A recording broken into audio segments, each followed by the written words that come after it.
Hello everybody, আসসালামু আলাইকুম আরহামতুল্লাহ। সুপ্রিয় শিক্ষার্থীরা, কি অবস্থা তোমাদের? কেমন আছো সবাই? আই হোপ তোমরা অনেক ভালো আছো। আমার এক্সামের কারণে তোমাদের থেকে অনেকদিন দূরে থাকতে হয়েছিল। এনিওয়ে, আজকে তোমাদের সামনে আবারও আহ, একটা ইম্পর্টেন্ট এবং নতুন টপিক নিয়ে উপস্থিত হয়ে গেছি। তোমরা অলরেডি দেখতে পাচ্ছ আজকের টপিকটা হচ্ছে ভয়েস। দ্যাট মিনস আজকে আমরা ভয়েস চেঞ্জ নিয়ে আলোচনা করব। তোমরা যারা এসএসসিতে পড়ছো অথবা এইচএসসিতে পড়ছো অথবা ইউনিভার্সিটি অ্যাডমিশন টেস্ট দিবা, আজকের এই ভিডিওটি তাদের জন্য অনেক হেল্পফুল হবে। Okay guys, no more talk, let's get started. Okay guys, চলো আজকে আমরা শিখব কিভাবে একটা সেন্টেন্সের অ্যাক্টিভ থেকে কিভাবে প্যাসিভ করতে হয়। তো আজকে আমরা আসলে এই ভয়েস চেঞ্জটাকে দুইটি সিস্টেমে শিখব। আহ, একটা সিস্টেম হচ্ছে তোমরা দেখতে পাচ্ছ, একটা সিস্টেম হচ্ছে টেন্সকে ফলো করে কিভাবে ভয়েসের অ্যাক্টিভ থেকে প্যাসিভ করতে হয়, সেটা আমরা একটা সিস্টেমে শিখব। তবে সেটা অনেক ইজি ভাবে, টেন্সকে ফলো করে হলেও সেটা অনেক ইজি ভাবে এই কয়টা রুলস ফলো করেই আমরা শিখবো। আর অন্য নিয়মটি হচ্ছে টেন্সকে ফলো না করে খুবই শর্টকাট টেকনিকে আমরা টেন্সকে ফলো করা ছাড়াই, টেন্স ছাড়াই আমরা কিভাবে খুবই ইজি ভাবে শর্টকাট টেকনিকে টেন্স অ্যাক্টিভ থেকে প্যাসিভ করা যায় সেটা আমরা শিখে নেব এই আলোচনায়। তবে আমরা প্রথমেই টেন্সকে ফলো করে কিভাবে ভয়েস চেঞ্জ করতে হয় সেটা আগে শিখে নেব। হুম। আমরা প্রথমেই শিখব কিভাবে টেন্সকে ফলো করে কিভাবে ভয়েস চেঞ্জ করতে হয়, এবং এটা খুবই ইজি ভাবেই আমরা উপস্থাপন করব। এবং এটা যারা আসলে বিগিনিং লেভেলের আছো, ভয়েস শেখার ক্ষেত্রে যারা বিগিনিং লেভেলে রয়েছে তাদের জন্য অনেক হেল্পফুল হবে, এবং আদার্স অন্যদের জন্য হেল্পফুল হবে। আহ, চলো আমরা শিখে নিই। প্রথমে দেখো, একটা সেন্টেন্স যখন আমরা অ্যাক্টিভ থেকে প্যাসিভ করব তখনই আমরা এই ৫টা টপিক, ৫টা পয়েন্ট ফলো করে করব। আহ, প্রথমেই আমরা অ্যাক্টিভ থেকে প্যাসিভ করার জন্য অথবা যেকোনো একটা সেন্টেন্স লেখার জন্য প্রথমে সাবজেক্টের প্রয়োজন হয়, তারপরে যদি অক্সিলারি ভার্ব থাকে অক্সিলারি ভার্ব, তারপরে হচ্ছে মেইন ভার্ব, তারপরে হচ্ছে এক্সটেনশন। প্রথমে আমরা দেখবো যে আমরা প্যাসিভের সাবজেক্টটা কোথা থেকে পাবো, মানে অ্যাক্টিভের কোন জায়গায় থেকে প্যাসিভের সাবজেক্টটা নিয়ে আসবো। তো অ্যাক্টিভের অবজেক্টই প্যাসিভের সাবজেক্ট হয়। তারপরে হচ্ছে আমাদের দ্বিতীয় যে কাজ, একটা সেন্টেন্স লেখার জন্য দ্বিতীয় যেটা প্রয়োজন হয় সেটা হচ্ছে অক্সিলারি ভার্ব। তো আমরা দেখবো এখন যে অ্যাক্টিভের কোন জায়গায় থেকে আমরা প্যাসিভের অক্সিলারি ভার্বটা নিয়ে আসবো। এটা ২ নম্বর, মানে বি নম্বরে সেটা দেওয়া আছে দেখো। তো অ্যাক্টিভটি যে টেন্সে আছে, যে প্যাসিভে তার পরবর্তী টেন্সের অক্সিলারি ভার্ব হবে। হুম? তবে সেটা কন্টিনিউয়াস টেন্স গুলো বাদে কিন্তু সেটা ফলো করতে হবে। দ্যাট মিনস কন্টিনিউয়াস টেন্স গুলো তার পরবর্তী টেন্সে অক্সিলারি ভার্ব হবে না। কন্টিনিউয়াস এর ক্ষেত্রে তার নিজ নিজ অক্সিলারি ভার্ব ঠিক থাকে এবং সাথে একটা এই যে বিং যোগ হয়। হুম? এর মানে হচ্ছে যে টেন্সের ভিতরে কিন্তু ১২ টা টেন্সের ভিতরে কিন্তু হচ্ছে ৬ টাই কন্টিনিউয়াস টেন্স, আর ৬ টা কন্টিনিউয়াস টেন্স নয়। ওই যে ৬ টা কন্টিনিউয়াস টেন্স, ওই ৬ টা কন্টিনিউয়াসে কিন্তু পরবর্তী টেন্সের অক্সিলারি ভার্ব হবে না।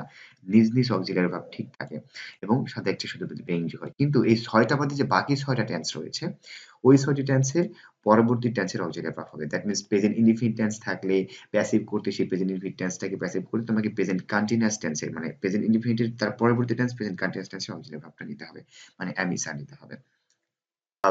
হোপ দ্যাট তোমরা ওই অক্সিলারি ভার্বের বিষয়টা বুঝতে পারছো। এখন মেইন ভার্বে আসি, মানে সি নাম্বার। আমরা সাবজেক্ট পেয়ে গেলাম, তারপর হচ্ছে অক্সিলারি ভার্ব পেয়ে গেছি। এখন হচ্ছে আমরা মেইন ভার্ব কোথা থেকে নেব দেখো। তো প্যাসিভের মেইন ভার্ব হচ্ছে খুবই ইজি, যে তোমার সবসময় যে কোনো ধরনের প্যাসিভ সেন্টেন্স যদি করতে চাও মেইন ভার্ব সবসময় বি থ্রি হবে। মানে তোমার প্যাসিভ করবা মানেই হচ্ছে মেইন ভার্বটা বি3 হবে। সেটা হতে পারে ১২ টা টেন্স, হতে পারে যেকোনো ৫ প্রকার সেন্টেন্স, হতে পারে double object, reflexive object, factitive object, interrogative sentence, imperative sentence, যেটাই তুমি করো না কেন সবসময় প্যাসিভের মেইন ভার্বটা বি3 হবে। এই জন্য লিখিয়ে দিচ্ছি সর্বদা প্যাসিভের মেইন ভার্বটা বি3 হয়। এটা কিন্তু খুবই কমন একটা বা খুবই ইম্পর্টেন্ট একটা বিষয়। তারপরে হচ্ছে দেখো ডি নম্বরে যেটা লিখেছি যে আমরা সাবজেক্ট নিলাম, অক্সিলিয়ারি ভার্ব নিলাম, তারপরে হচ্ছে আম মেইন ভার্ব নিলাম। তারপরে আমরা কি নিব? এক্সটেনশন। এক্সটেনশন লেখার সময় আমরা প্রিপোজিশন ইউজ করব। এর মানে তুমি যদি আসলে প্যাসিভ ইউজ করতে চাও, অবজেক্টটা লিখতে গিয়ে তোমাকে প্রিপোজিশন লিখতে হবে। এর মানে প্রিপোজিশন এর ক্ষেত্রে সাধারণত যে অবজেক্টের আগে একটা প্রিপোজিশন হিসেবে বাই বসে। যে বাই প্রিপোজিশনটা বেশি বসে, তবে ভার্ব অনুযায়ী অন্যান্য প্রিপোজিশনও বসতে পারে। তারপর সবশেষ যেটা কাজ সেটা হচ্ছে আমরা একটা সেন্টেন্সের অ্যাক্টিভের যে তোমার সাবজেক্ট থাকবে সেটি আমরা প্যাসিভ অবজেক্ট করে দেব। হোপ দ্যাট তোমরা এটা বুঝতে পেরেছো। এই ৫টি পয়েন্ট যদি তোমরা মনে রাখো তাহলে যেকোনো ধরনের সেন্টেন্সকে মানে ১২ টা টেন্সে অ্যাক্টিভ থেকে তোমরা সহজেই অ্যাক্টিভ থেকে প্যাসিভ করতে পারো। চলো আমরা কয়েকটা এক্সাম্পল নিয়ে বিষয়টা ক্লিয়ার করি। ১ম এই দেখো অ্যাক্টিভে এক্সাম্পল নিয়েছি যে I write a poem, আমি একটা কবিতা লিখি। তো একে যদি প্যাসিভ করি, তো আমরা যদি টেন্সের নিয়ম ফলো করে করতে চাই তাহলে এখানে দেখো এখানে আমরা দেখতে পাচ্ছি এটা প্রেজেন্ট ইনডিফিনিট টেন্সে আছে। এটা এখানে সাবজেক্ট হচ্ছে I, আর রাইট হচ্ছে ভার্ব, তারপরে এ পম হচ্ছে অবজেক্ট। তো এখন প্যাসিভ করতে প্রথমে তো আমাদের অবজেক্টকে সাবজেক্ট নিতে হবে। এজন্য আমরা এখানে নিলাম এ পয়েম। তারপর অক্সিলিয়ারি ভার্ব প্রয়োজন। অক্সিলিয়ারি ভার্ব আমার তার পরবর্তী টেন্সে, দ্যাট মিনস প্রেজেন্ট ইনডিফিনিট অ্যাক্টিভে আছে, প্যাসিভে তার present continuous tense auxiliary verb হবে। এইজন্য আমরা প্রেজেন্ট কন্টিনিউয়াস টেন্সে auxiliary verb am, is, are এর ভিতরে এই পয়েমের সাথে ইজ বসে, এইজন্য আমরা ইজ নিলাম। তারপরে মেইন ভার্ব তো বললামই, মেইন ভার্ব সবসময় প্যাসিভে মেইন ভার্ব মানেই বি থ্রি হয়ে যাবে। এজন্য রাইটটা হয়ে গেল রিটেন। তারপর একটা প্রিপোজিশন হিসেবে বাই নিয়েছি এবং সাবজেক্ট আই ছিল, আইটা আমরা অবজেক্টিভ ফ্রম মি করে আমরা শেষে বসিয়ে দিয়েছি। হয়তো তোমরা এটা বুঝতে পেরেছো। এখন তো একটা কন্টিনিউয়াস টেন্সের এক্সাম্পল নিয়ে দেখি, যেটার পরবর্তী টেন্সের অক্সিলিয়ারি ভার্ব হবে না। তো আগের মতোই দেখো এখানে অবজেক্ট এ পয়েম, অবজেক্ট আমরা সাবজেক্ট করে নিলাম এ পয়েম। তারপরে অক্সিলিয়ারি ভার্ব নিতে গিয়ে আমরা দেখতে পেলাম যে এখানে কন্টিনিউয়াস টেন্স আছে। কন্টিনিউয়াস টেন্স কিভাবে বুঝলাম? মেইন ভার্বের সাথে আইএনজি আছে। তো এখানে কন্টিনিউয়াস টেন্স তার পরবর্তী টেন্সের হয় না। ওই টেন্সের সাথে একটা বিং যোগ হয়। এজন্য আমরা ওই টেন্সের অক্সিলিয়ারি ভার্ব ইজ নিয়েছি। কন্টিনিউয়াস টেন্সের অক্সিলিয়ারি ভার্ব ইজ নিয়েছি এবং সাথে একটা বিং যোগ করে দিয়েছি। এখানে কিন্তু অ্যাক্টিভে কিন্তু অ্যাম আছে। কারণ সাবজেক্ট আই, এর সাথে অ্যাম বসে, কিন্তু প্যাসিভে এ পয়েম, এ পয়েমের সাথে কিন্তু তোমার ইজ বসে। দুইটাই কিন্তু কন্টিনিউয়াস টেন্সের অক্সিলিয়ারি ভার্ব। কিন্তু যেটার সাথে যেটা বসবে সেটা আমাদেরকে বসাতে হবে। তারপর মেইন ভার্ব আগের মতই বি3 এবং বাই প্রিপোজিশন, তারপর হচ্ছে মি। তারপর হচ্ছে আরেকটা এক্সাম্পল দেখো এখানে আছে I had written a poem, আমি একটা কবিতা লিখেছিলাম।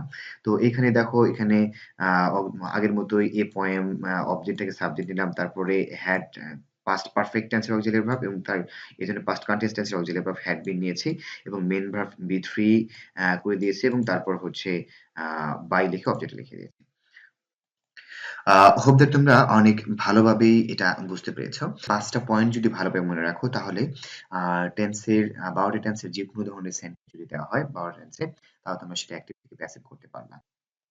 চলো এবার আমরা খুবই সহজে মানে খুবই শর্টকাট টেকনিকে আ টেন্সকে ফলো না করে, দ্যাট মিনস টেন্স ছাড়া, টেন্স না জেনে আমরা কিভাবে টেন্সের ব্যবহার না করে কিভাবে আমরা আ অ্যা যেকোনো ধরনের সেন্টেন্স অ্যাক্টিভ সেন্টেন্সকে আমরা প্যাসিভ করব সেটা আমরা শিখে নেব।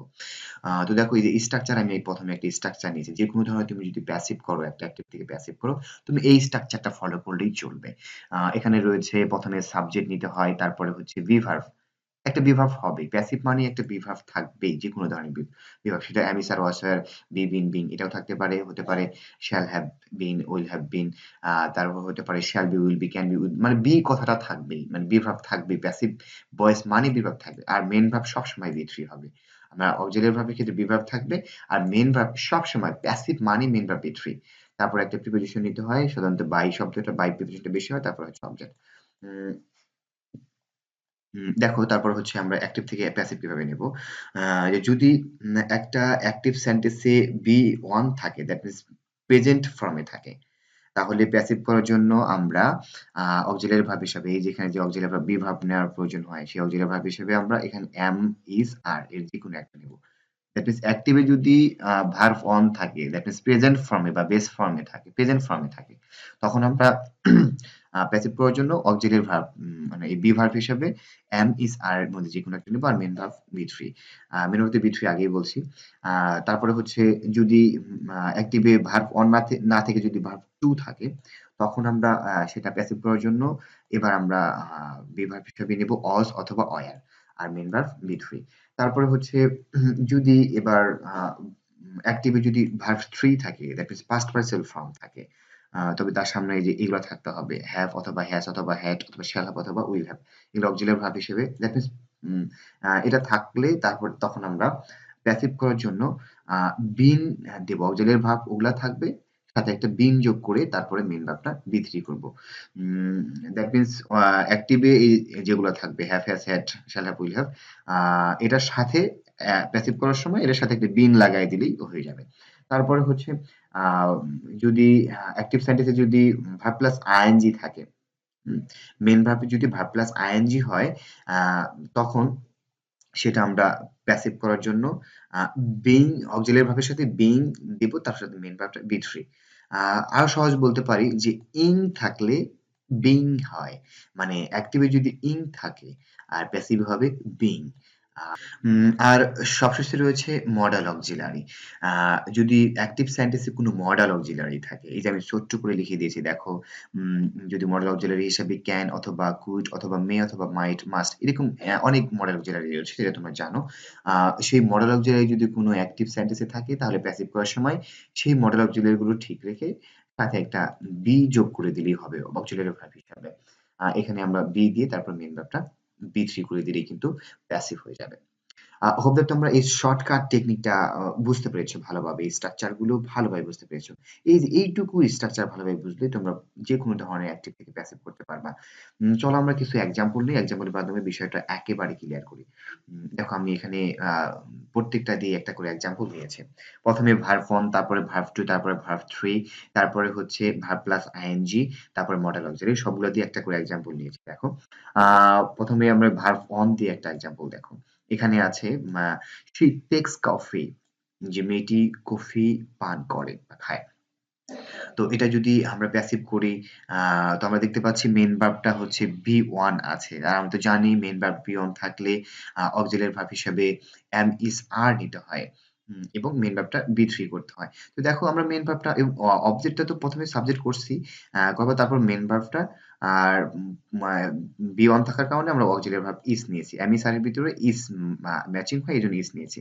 আর মেইন ভার্বটা বি3 আমরা বি3 দিয়ে দিয়েছি তারপরে বাই হার দ্যাট মিন্স একটা প্রিপোজিশন নিয়ে সাবজেক্টটাকে অবজেক্টিভ ফর্ম করে অবজেক্টের জায়গায় বসিয়ে দিয়েছি তারপরে হচ্ছে এবার বি2 দিয়ে এক্সাম্পল নিই আমরা একটা যে অ্যাক্টিভে যদি বি2 থাকে এখানে দেখো ওই সেন্টেন্সটা আমরা এখন বি2 করে দিয়েছি মানে পাস্ট ফর্ম করে দিয়েছি যে she took coffee say coffee পান করেছিল তো এইটা আমরা জানি যদি বি2 থাকে এই অ্যাক্টিভে যদি বি2 থাকে তাহলে প্যাসিভ করার সময় অজ অথবা ওয়্যার অক্সিলিয়ারি ভার্ব হিসাবে নিতে হয় এজন্য আমরা এখানে অক্সিলিয়ারি ভার্ব হিসাবে সাবজেক্ট নেওয়ার পর অক্সিলিয়ারি ভার্ব হিসেবে অজ নিয়েছি কফির সাথে ওয়াজ হয় ওয়্যার হয় না সিঙ্গুলার যেহেতু এজন্য এর সাথে অজ নিয়েছি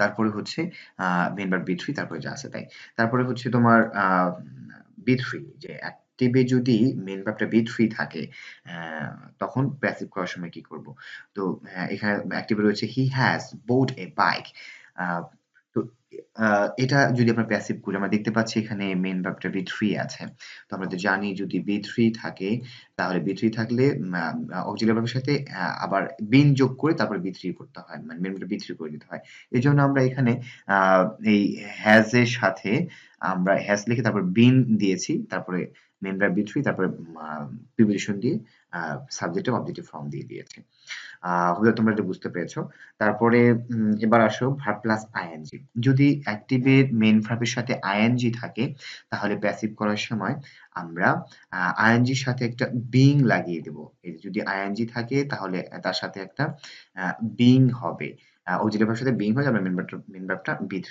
হবে তো এখানে দেখো এই যেহেতু এই মেইন ভার্বের সাথে আইএনজি আছে এইজন্য আমরা অক্সিলিয়ারি ভার্বের সাথে এই যে অস লিখে তার সাথে একটা বিং লাগাই দিয়েছি তো বলছিলাম যে যদি ইং থাকে তাহলে বিং হয় এইজন্য বিং দিয়ে আমরা অক্সিলিয়ারি ভার্বটা লিখেছি এবং মেইন ভার্বটা B3 করে দিয়েছি।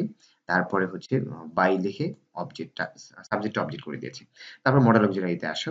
যে মডেল অক্সিলারি এটা এটা হচ্ছে মডেল অক্সিলারির সাথে আমরা জানি মডেল অক্সিলারি যদি থাকে অ্যাক্টিভে তাহলে প্যাসিভ করার সময় তার সাথে একটা বি হবে আর মেইন ভার্বটা B3 হবে। এজন্য মডেল অক্সিলারি দেখো এখানে মাস্ট রয়েছে যে you must do the work. তো এটাকে প্যাসিভ করার জন্য এই মডেল অক্সিলারি মাস্ট এর পর একটা বি লাগিয়ে দিয়েছি। এটাই কিন্তু আমাদের প্যাসিভ হয়ে গেছে। মেইন ভার্বটা ওকে গাইস, আজকের ক্লাসটি এ পর্যন্তই। নেক্সট ক্লাসে ভয়েস সম্পর্কে আরো যত বিস্তারিত আলোচনা রয়েছে, যেমন interrogative sentence, imperative sentence, double object, factitive object, reflective object সহ আর যত আলোচনা রয়েছে বিস্তারিত সব আলোচনা করবো ইনশাল্লাহ। আহ, আর তোমাদের যদি এই ক্লাসটি ভালো লেগে থাকে প্লিজ লাইক কমেন্ট করবা। আর তোমরা যারা এখন আমার চ্যানেলটিকে সাবস্ক্রাইব করোনি প্লিজ আমার চ্যানেলটিকে সাবস্ক্রাইব করে নাও এবং পাশে থাকা বেল বাটনটি প্রেস করো। তোমরা সবাই ভালো থেকো। আল্লাহ হাফেজ।